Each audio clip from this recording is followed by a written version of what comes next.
Ja Morant is having a very weird season. He's low-key having his best defensive season paired with a lackluster scoring season for his standards. Everything outside of his passing and playmaking ability, low-key has taken a step back. It no longer feels like his team as well. The swagger and confidence he played with a couple of years ago isn't consistently there. Jaren Jackson Jr. honestly feels like the number one guy for them. I truly think the injuries are catching up to him. Every time he strings a couple games together, something comes up for him to miss time. And at this point, I don't think it's just affecting him physically, but mentally as well.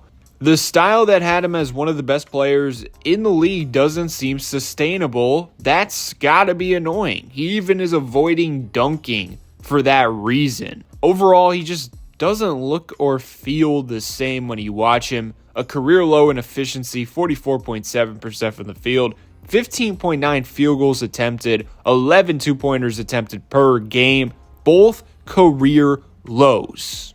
Don't worry, we have a career high for him. Oh wait, it's for turnovers, 3.8 per game. It's been a concerted effort from Ja and Memphis to keep him healthy as well. Just 28.8 minutes a night for him, which is very weird because it's the first time in his career he's playing under 30 minutes. And a talent like Ja Morant, you just don't see playing under 30 minutes. And one thing I noticed is he's not using the floater nearly as much. In 2023, he averaged 5.1 floaters attempted per game. That led the entire NBA. He shot 43% as well, which is pretty good. This season, he's down to just 2.8 floaters per game. He's been super efficient with this shot type his whole entire career, and it continues this season, 47%.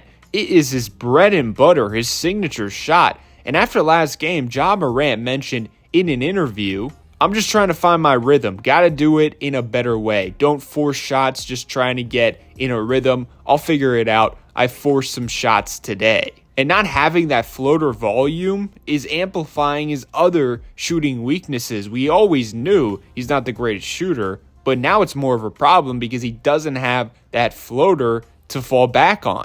31% on threes this year. Then it just completely goes downhill for off the dribble pull-up jumpers. He's one of the worst in the league. 4.3 field goals attempted per game in that situation. He's shooting 30.3% overall.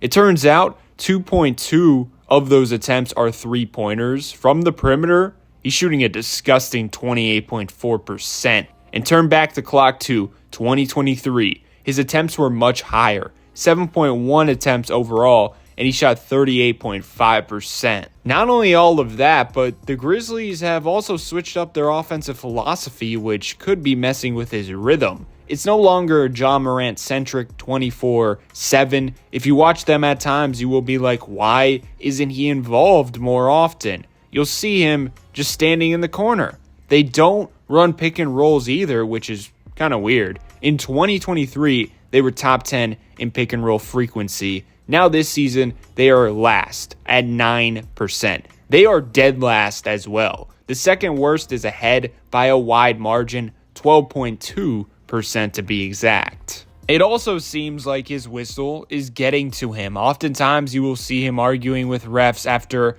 non-calls. He seems fed up more than ever in those situations. In fact, this season, in just 33 games, he has 7 technical fouls. In 61 games 2 years ago, he had 7 the whole entire season. He's not getting as many calls either. 6.1 free throws per game, another career low. But mainly, that could be him just getting less minutes and driving less. Last full season, he was healthy, 20.3 drives per game. Now, he's down to 16.6 drives per game. Less drives and less shot attempts on those drives, that will have you regressing in terms of getting to the free throw line. I think a lot of his struggles stem off injuries piling up, along with Ja and Memphis being so cautious of trying to avoid injury when he's playing. He's not playing as free as he once did. He's not playing as much as he once did on a night-to-night basis. That's my theory on his recent struggles. Do you agree? Do you disagree? Let me know your thoughts below.